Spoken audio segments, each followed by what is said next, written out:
It is Wednesday night again. I don't know about you, but it seems like Wednesday night is coming quicker and quicker. I'm not a mathematician, but I think it's every 7 days. That sound right? However, it's good to see you tonight online. Good to be with you. Looking forward to sharing tonight from John's Gospel again. Make sure you share the Midweek Moment. Hit the share button. Get as many people on board as you possibly can. Before I get started, I want to remind you that in the month of October, it's our World Missions Month. We start the last Sunday in October, go to the first Sunday in November.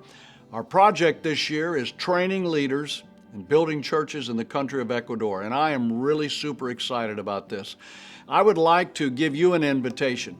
If you're a part of our New Life family, or maybe you're just a part of our New Life church watching online, or maybe you just tune in for the midweek moments, but you'd like to make an investment that affects eternity. You can do that by partnering with us and helping us train leaders and build churches. If you're interested, you can contact the church by phone, or you can log on to our website, www.newlifelehigh.com. Tonight I want to spend a few moments talking about the big ask. Think about that, the big ask. Have you ever had somebody ask you to do something big, something that was in your mind more than you can do? Something like, hey, I've got a semi-truck out there and I need you to unload that truck. Or maybe I need you to work in the church nursery, and you think, well, that's a big ask because I don't do well with children. I don't have the patience. Or how about I need you to love people who you don't like, or I need you to love people who don't like you. And you go, man, that's a big ask. Well, that's exactly what Jesus asked his disciples to do and what he asks of us today. In John chapter 14, verse number 15, Jesus said this, "If you love me, you will keep my commandments." And then in the 15th chapter, we're going to look tonight in verse number 12, where he said, "This is my commandment." Are you ready? "That you love one another as I have loved you." And then down in the 17th verse, Jesus said, "These things I command you, that you love one another." And all of a sudden we say, are you serious? I'm sure his disciples probably thought the same thing. You can't be serious, Lord, as they looked around the room at everybody in the room when he said it. I'm sure you, like me, have asked him or asked yourself, how do you expect me to love people who don't like me? How do you expect me to love people that I don't like? Here's the struggle we have when it comes to love. We equate love to being a feeling. We think it's some kind of a fuzzy emotion that we feel. It's feeling that somebody cares for us and somebody respects us and someone is nice to us. The problem is we confuse being in love with showing love. We confuse being in love with showing love. And surely we don't think the guys that he was talking to, Peter and James and John and Thomas, all these guys, we surely don't believe that they deserved his love. I doubt very seriously that every day Jesus got up, that these guys made him feel warm and fuzzy. I doubt if they were always the most supportive guys, the most cooperative guys. They certainly weren't the most humble people, and they really didn't deserve his love most of the time, and yet he loved them. You see, real love, God's love, is a decision to act for the benefit of another person. Let me say it again. It's the decision to act for the benefit of another person, regardless of how they feel about us or how we feel about them. Let me define it this way. Love is a decision to be kind, to be gracious, to be considerate, to be helpful, sometimes to be corrective, sometimes to be firm. It's a decision to do whatever it takes to minister to another person, to minister to their benefit, and most importantly, to point them to Jesus Christ. So again, no matter how we feel or don't feel, it doesn't have any bearing on us showing love to other people. And if we stop and think about it, that's how the Father loved us. He loved us when we didn't deserve to be loved. He loved us when we were at our lowest point. He loved us, and some of us took His name in vain, and some of us made fun of Christianity, and some of us even questioned if God really existed. And yet God chose to love us, chose to show grace and kindness to us by sending His Son, Jesus Christ. So that's what Jesus said. I want you to love me the way that I've loved you. So the question we're going to answer tonight is, what does this love look like? And I think we have it here in John's Gospel. First of all, it's a love that's willing to sacrifice. Willing to sacrifice. In the 13th verse of John chapter 15, greater love has no one than this, that a man lay down one's life for his friends. Now, when we first read that at face value, the first thing that we think is, you mean I have to die for someone? Well, I don't think that's what Jesus is asking us to do. Yes, He died for us. Yes, He gave the ultimate sacrifice for us. But I think what He's saying to us is we need to be willing to sacrifice. We need to be willing to do something that's perhaps uncomfortable, inconvenient, maybe even painful or difficult. He's asking us to go the extra mile. So He's saying to these guys, I want you to love each other the way that I've loved you. I want you to sacrifice for one another.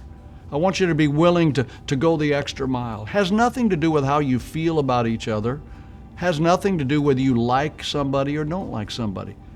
Love is a willingness, a choice to sacrifice. And number two, it chooses to value other people, to place value on other people. John 15, verse 14. You are my friends if you do whatever I command you. No longer do I call you servants, for a servant does not know what his master is doing. But I have called you friends. For all things that I heard from my Father, I have made known to you. Now let's be honest. Jesus was obviously better than these guys. He was the Son of God. He was God in the flesh. He was here, and they were here. And yet He brought them into His life. He brought them into His circle. We know that Jesus shared intimate truth with them. We know that He broke bread with them. We know that He did life with them. And the reason He did that is He placed value on them. Not value because He thought they liked Him or loved Him. He placed value on them because He chose to demonstrate the love of God.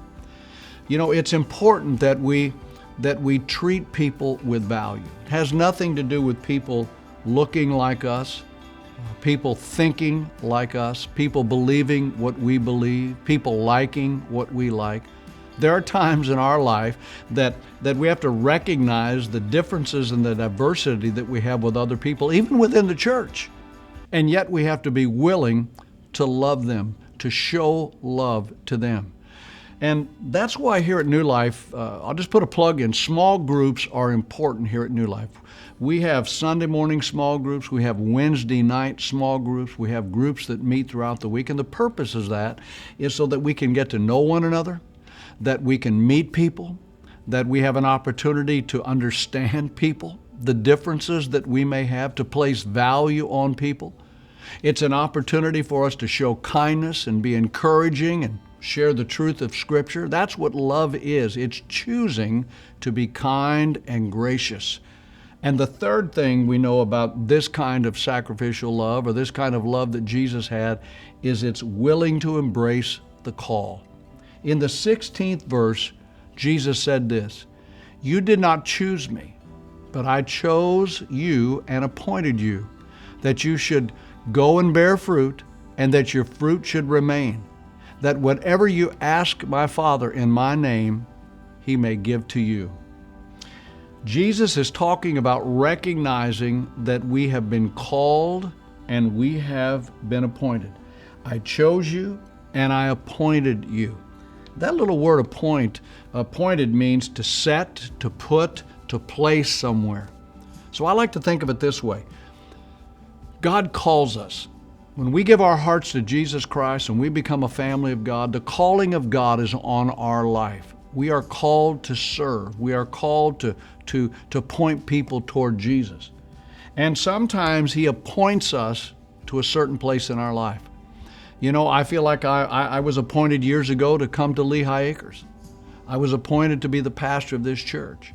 God has called you and He's appointed you for this time to work in this company or work for this business or to live in this town or to live in this neighborhood. And sometimes we're always thinking, well, you know, I could do more for the Lord if I went somewhere else. You know, if I lived somewhere else, I could show love in a better way. Come on. We don't believe that, do we? We are called and we are appointed, or we are placed where we are in this season of our life. And God is saying to us, I want you to show love to people. I want you to show love to one another, those of you in the family of God, and we even need to show love to people outside of the church. And again, it has nothing to do with us liking a person. It has nothing to do with them liking us. It has nothing to do with them deserving love. It's a choice we make to show His love by being gracious, by being kind, by being helpful, and most importantly, by pointing other people to Jesus Christ. And I'll just wind it up tonight by saying, this is the kind of love that needs to operate within the church world. Whether somebody's of a different denomination or a different church, if they're believers of Jesus Christ, we need to show love to them regardless of the differences that we have. So that's a challenge for us this week. It's Wednesday night, tomorrow's Thursday morning. We need to get out of bed and we need to say, Lord, today, help me to show love. Help me to love others as you've loved me. Look forward to seeing you in one of our services. Have a great rest of the week.